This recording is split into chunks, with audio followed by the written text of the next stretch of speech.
بلذاذة ولطف يعني يدخل المدير يقول لي بُص إحنا عندنا project كده عايزين نعمله، بس هنعمله سُبكي style. آه. اللي هو إيه، يعني ما تصدعنيش وتقول لي بقى إن هي لازم تتعمل تمام، إيه بالشكل الصح وإيه الفلاني الغلط؟ وكده، إحنا دي أنا عارف هي هتتعمل كده.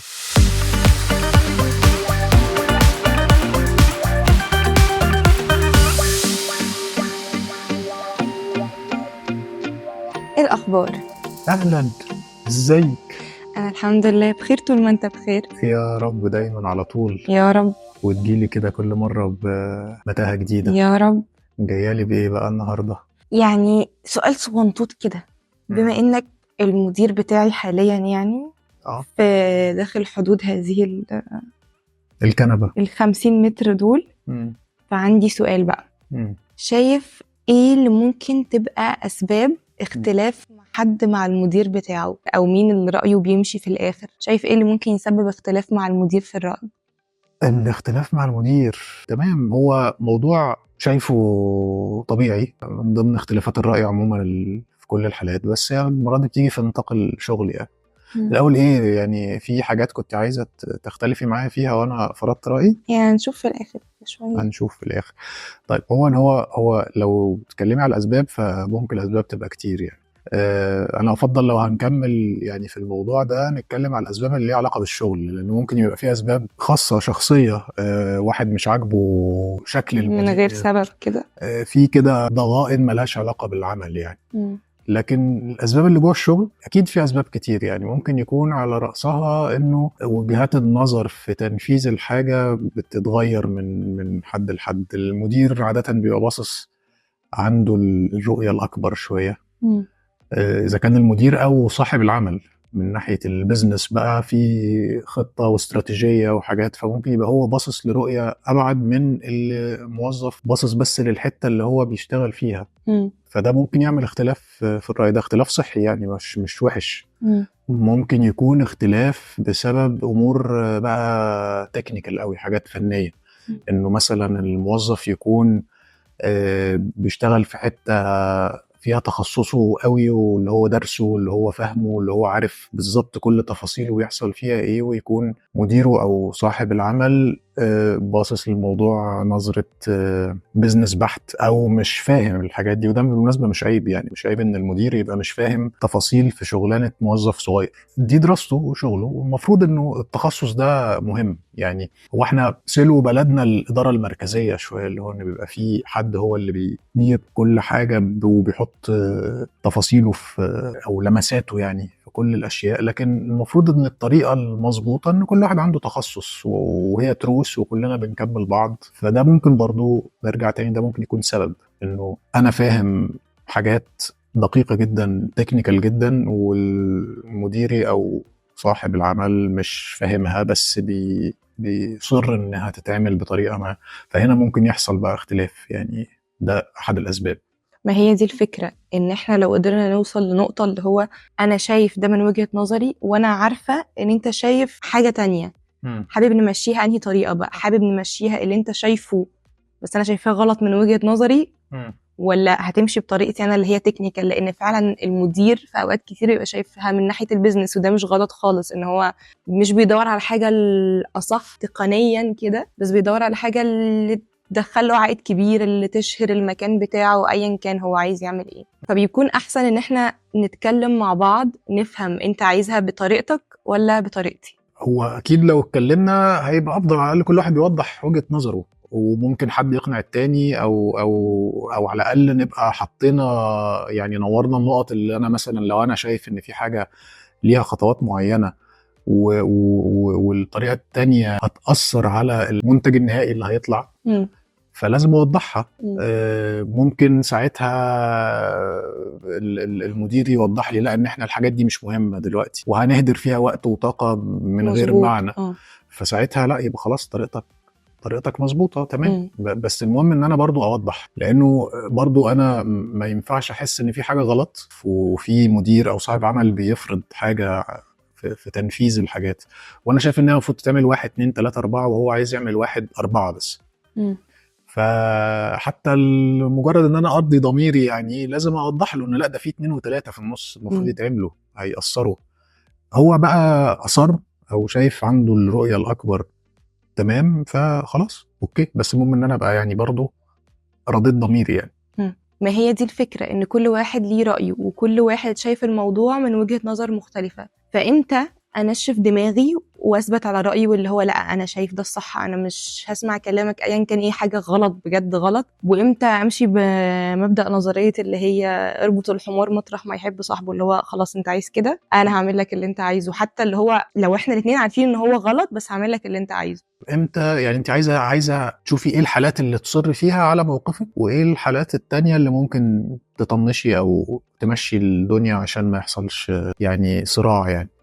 هو انا طبعا في الحالة دي ما تقولش يحضرك موقف. يحضرني موقف يا ربنا. يحضرني موقف في حاجات ساعات الواحد فعلا بيبقى شايفها غلط خالص. انا تخصصي مثلا في حاجات تكنيكال جدا، عارف هي بتعمل ازاي وصاحب العمل مفروض انه ما يعرفهاش، وده مش عيب زي ما اتفقنا، هي تخصصات، لكن هو خلاص اصر انه لا انا هنعملها بطريقتي. زي ما قلت مش عايز ابقى بكرر كلامي ان انا لازم اوضح ده خوفا على مصلحه الشغل يعني، لان انا عندي شك ان كده في الاخر المحصله النهائيه تطلع مش مظبوطه.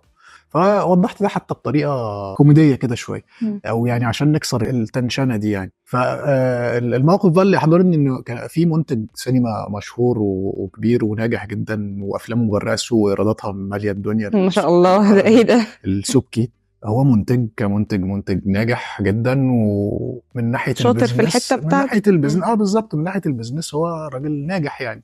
هو كان عنده عاده كده لذيذه كده جدا كده، ان هو كان بيحب يطلع في الافلام كده في مشهد نفسه يعني، بس هو مش ممثل يعني، هو عنده دور اخر يعني، بس كان يطلع في مشهد كده. فانا من المفهوم ده كده حسيت ان ساعات ده بيكون هو اللي بيحصل في مجال الشغل عندنا، لما صاحب العمل يحب يمثل يعمل مشهد بنفسه في حاجة هو مش متخصص فيها. فعشان نكسر الصراع وضحت الكلام ده للمديرين كتير قبل كده في يعني في مسيرتي المهنية، ان انا اوضح لصاحب العمل عندي انه اللي بيحصل ده يعني، حتى بقينا عاملين اسم حركي كده في الشغل ان ده كده سوك ستايل. والمديرين تفهموا الموضوع ده، وحتى في بعض الاماكن اللي اشتغلت فيها وسبتها من زمان لسه المصطلح مكمل لحد دلوقتي، لانه يعني كان بلذاذه ولطف يعني يدخل المدير ويقول لي بص احنا عندنا بروجكت كده عايزين نعمله، بس هنعمله سوك ستايل. اللي هو ايه يعني، ما تصدعنيش وتقول لي بقى ان هي لازم تتعمل ايه بالشكل الصح وايه الفلاني وكده، احنا دي انا عارف هي هتتعمل كده. فعلى الاقل هنا انا بكون موضح موقفي وموضح ان هي مش دي الطريقه المثاليه بتاعتها، هي كده هتتعمل هيبقى فيها حاجه، بس هو عارف انه زي ما اتفقنا هو باصص للصوره الاكبر وشايف انه دي النتيجه اللي هيوصل للنتيجه اللي هتنجحه، واحنا المفروض في النهايه كلنا عايزين الموضوع يتحرك. فهنا اتعمل كده ايه يعني حاجه بين البنين، ولا انا ربطت الحمار قوي لاني وضحت وجهه نظري، ولا انا برضو قفشت وقلت لا هي ما بتتعملش غير كده.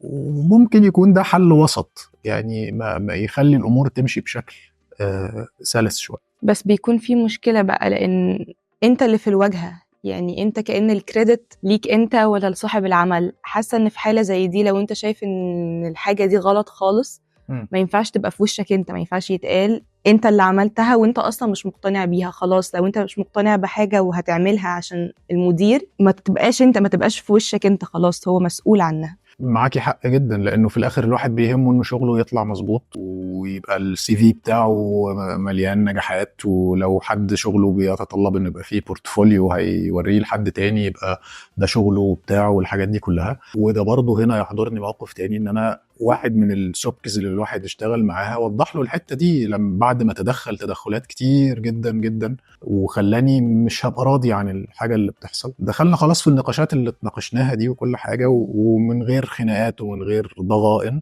بس قلت له بعد اذنك الشغل ده ما ينفعش يتحط عليه اسمي، انت المسؤول يعني شيل المسؤوليه. وهو مفترض انه اصلا بيبقى في ناس هي اصحاب القرار وهي الموضوع في الاخر بتاعها، لكن لو في حالة فعلا اسمي هيتحط على حاجة أنا مش هكون يعني فخور بده بسبب تدخلات، فلازم أوضح ده، لازم أوضح ده، يا إما هبقى يعني هقع في مشاكل وهيأثر على شغلي اللي هيجي بعد كده. فمتفق معاكي جدا طبعا، لازم الواحد كل واحد يشيل شيلته، كل واحد يبقى مسؤول عن حاجته.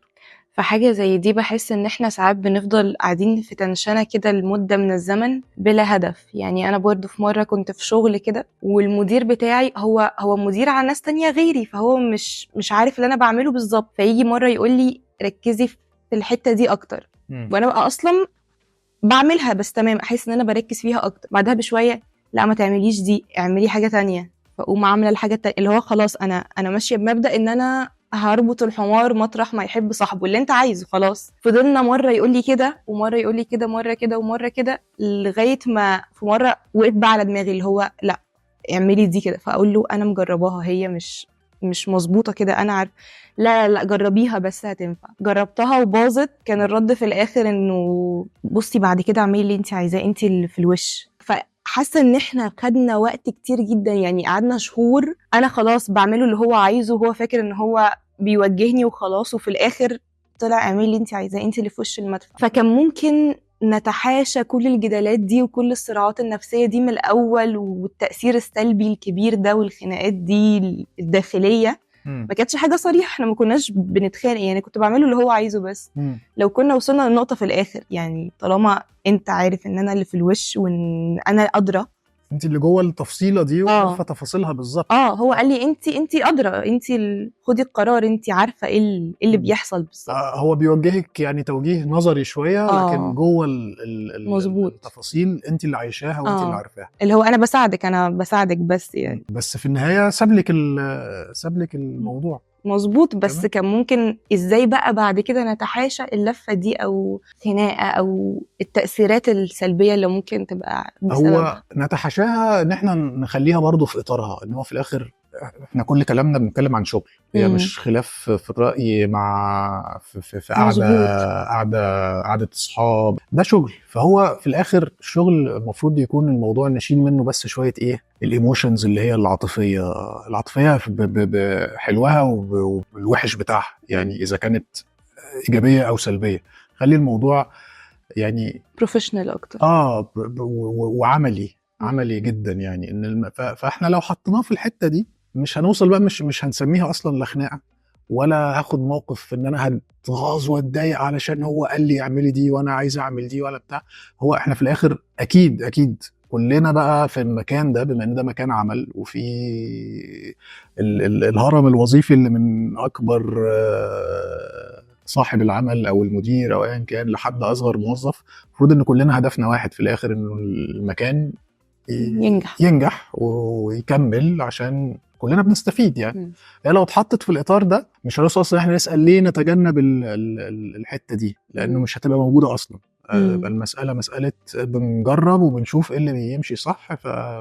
وهو في الاخر زي ما انت بتقولي هو اقتنع، يعني عارف ان الحته دي خلاص بتاعتك، انا اللي عمال اقوله لك ده ده بالعكس بيبوظ الدنيا يعني. هو الفكره ان كل واحد في الاخر ليه دوره، يعني لو وصلنا ان احنا فهمنا الجزء ده، المدير فهم ان انت ليك الجزء التكنيكال تتكلم فيه، وانا فهمت ان المدير بيبص لها من ناحيه البيزنس وكده، حاسه الدنيا تبقى احسن بكتير، ان كل واحد يتحط في مكانته وكل حاجه في حتتها كده.